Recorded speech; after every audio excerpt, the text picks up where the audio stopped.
Je suis très heureux d'être parmi vous aujourd'hui à l'occasion du lancement de ce projet régional qui a comme objectif de soutenir les défenseurs de victimes de violences liées au genre par une information mieux équilibrée et une communication mieux maîtrisée. Comme vous le savez, ce projet est un projet régional qui sera géré par la délégation de l'Union européenne au Sénégal, mais qui mettront en place des activités dans les 4 pays visés, Mali, Mauritanie, Sénégal et le Cameroun. Les thématiques abordées par ces programmes, comme les droits humains, les droits de la femme, la lutte contre la discrimination basée sur le genre, le renforcement des capacités des défenseurs des droits de l'homme, la libre communication et l'utilisation des nouvelles technologies, un média informé et indépendant, sont les thématiques qui sont chères à l'Union européenne et qui nous cherchons à appuyer à travers nos différents instruments. L'égalité entre l'homme et les femmes est inscrite dans la traite de l'Union européenne et aussi dans la Charte des droits fondamentaux de l'Union. Selon l'Union européenne, cette question joue également un rôle fondamental dans la réduction de la pauvreté et dans les autres objectifs de développement. Elle fait également partie des objectifs du millénaire pour le développement des Nations Unies.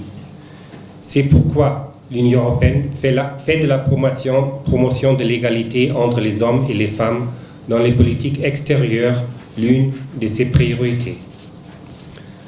En outre, l'Union européenne a adopté un nombre de lignes directrices concernant la discrimination des droits fondamentaux. Par exemple, les lignes directrices sur les violences faites aux femmes et aux filles dénoncent toutes sortes de violences contre les femmes, y inclut la violence physique et psychique, les mariages forcés, les mutilations génitales féminines, les lois discriminatoires, etc.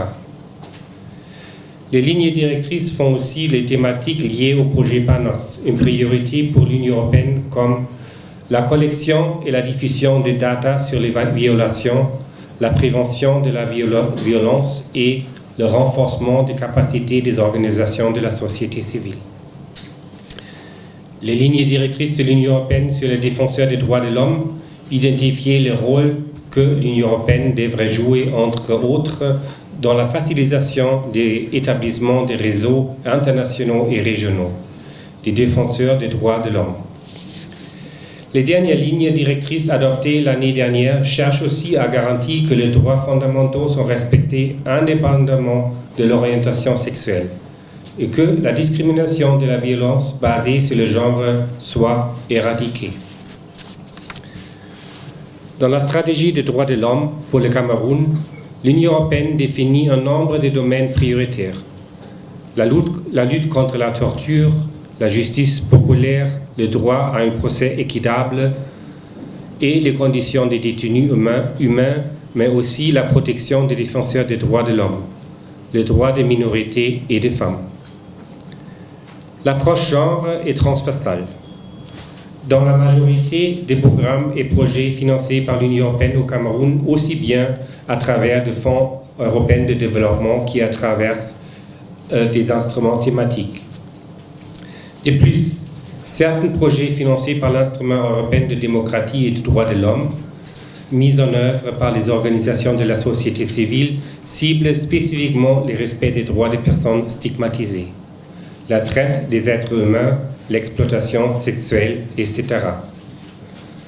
La délégation s'apprête actuellement à contractualiser des nouveaux projets visant spécifiquement la lutte contre la violence faite aux femmes, suite à un appel à proposition lancé en juillet 2013. Ces projets devront débuter en fin 2014.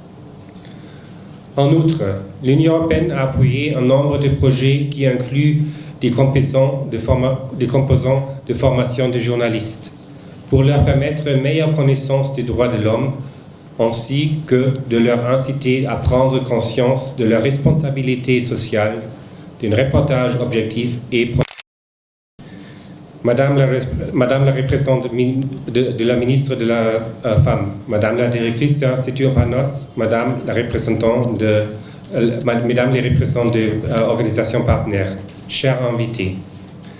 With this small presentation, I wanted to show how the project presented today by the Panos Institute is in line with EU priorities, with our current projects here in Cameroon as well as with our human rights strategy for Cameroon. Human rights defenders in Cameroon work in difficult conditions, often without equipment for communication, and they lack means and capacity to make their voices heard.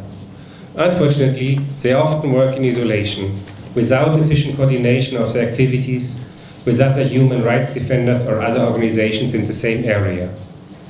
We hope that the project presented here today will facilitate a better communication and distribution of the important message in the field of gender-based violence, but also a better coordination between the organizations themselves and the strengthening of capacity through information sharing and best practice at the regional level. We also hope that the project will improve the statistics available on this gender-based violence, because without quantitative as well as qualitative information, it is difficult to fight it. I thank you for your attention. Je vous remercie pour votre attention.